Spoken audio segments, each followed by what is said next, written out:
কি করবেন গ্রেফতার করবেন মারবেন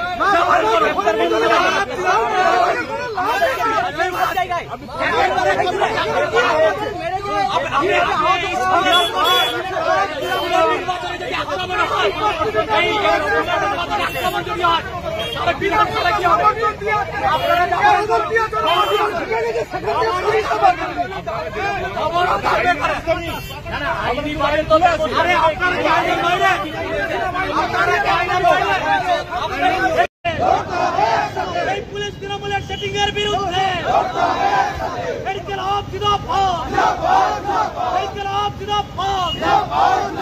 সুন্দর মাদ্রাসায় প্রগতিশীল প্রার্থীদের উপর আক্রমণ হলো কেন?